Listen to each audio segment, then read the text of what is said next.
Hi, this is Rahul Kapoor and welcome back. Today, I want to be sharing with you a very powerful story that has had a huge impact on my life. The second chance. This is a story of a very successful person, rich and famous. The man just picks up projects and he delivers. He's written about in newspapers and magazines, wakes up very early in the morning and sleeps late in the night, trying to really go ahead and get results each time. One day, he happens to wake up at 10 a.m. in the morning, late by all standards. He gets up, kicks himself, but habits are habits, so he picks up the newspaper and starts catching up on news. As he flips through the third page, he looks at his own photo there, and well, no surprise because he's so frequently in the newspapers.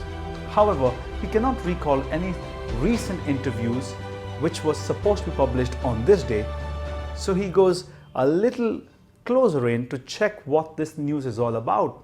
And guess what happens? Right above the photograph, there is something written. It says obituary. He's shocked and surprised, angry as well. Looks right beneath the photograph and it says, with love, wife and children. He's angry and he's annoyed. He storms out of the room and calls his wife. Who gave you the permission to put my photograph in the newspaper like that? Are you crazy? Are you insane? His wife is right down there in a corner crying. He's like, what's happened to you? Why are you crying? As he moves ahead, he looks that there is a dead body in the ground. He's confused. He's surprised. He's shocked. He's like, whose body is that? And as he goes closer to the body, what does he see? He sees it's him. It's him who's dead. That's his body. This guy's totally shocked. Goes to his wife and says, hey, listen, I'm right here. Don't cry. I'm alive. I'm in front of you. There is no response from his wife. He asks himself a question. Am I really dead? And suddenly a thought occurs to him that the previous night he had a chest pain. He's like, hey, did that convert into a heart attack? Am I dead? He has no idea. So guess what he does? He runs to his wife. He says, listen, I'm right here. Please talk to me. But nothing would change.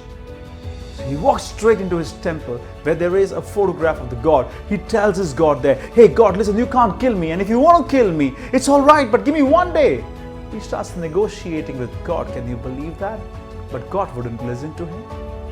He comes out again, looks at his wife and says, listen, I'm really sorry. I love you. I've always wanted to spend time with you, but I've been busy. But I really love you. I mean, I want you to look at me. But there was no response. Just by the side of his wife are his two lovely children.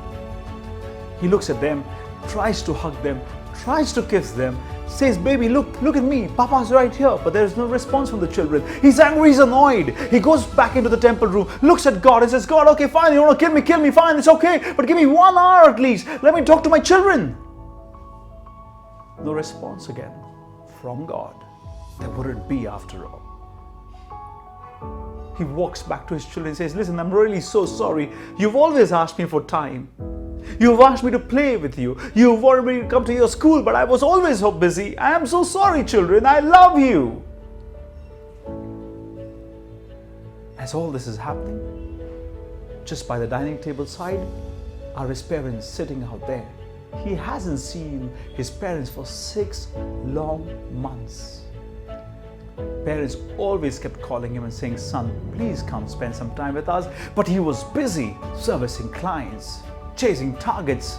And here it is, now the time for his parents to sit in hope that they can talk to their son. But it's too late. The son just walks into the temple one more time, tells God, God, fine, you want to kill me, all right, but give me 5 minutes at least. Let me talk to my parents, don't be so cruel. No response. He runs back to his parents, falls at their feet, tries to make the hug, says, Dad, I love you. Mom, I love you. I'm so sorry I haven't had time for you. I really want to spend time with you. Please give me your time. Please talk to me. No response. Finally, there's one man who's sitting on the sofa. His best friend, with whom he hasn't spoken for 5 long years. Why? Because they had a misunderstanding. He knew it was his fault, but his big ego stopped him from saying, I'm sorry. And there was 5 years, 5 precious years. And this was the man, the first one to come and support the family in the darkest hour. He walks up to his friend and he says, hey, listen, I'm so sorry. I realized it was my mistake. I am sorry. Please take my hand. Please accept my apologies. No response. He's angry, he's annoyed, he walks right back into the temple one more time, looks at God and says, God, please give me a second chance. His eyes open up. His wife is right next to him on the bed. She says, hey, what happened? Did you have a bad dream? He says, what? I'm alive? Wife says, what did you just say? He says, no, nothing at all. He closes his eyes, hugs his wife, tells her, I love you, and tells God, thank you, God, for the second chance. Isn't this how most of us are living our lives today? Racing towards death. We all think we are living, but in reality, we are dying. We are not spending time with ourselves and our loved ones.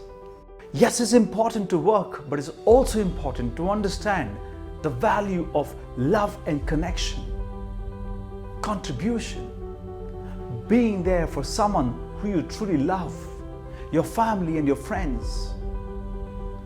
But some people don't understand it until it's too late.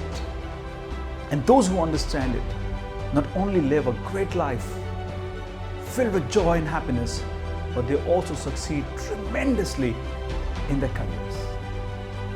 I hope this story inspires you. I hope it gives you a chance to close your eyes and think whether you can use your second chance now, or will you wait until it's too late. This is Rahul Kapoor. I hope you enjoyed this. Live life and live it like you mean it.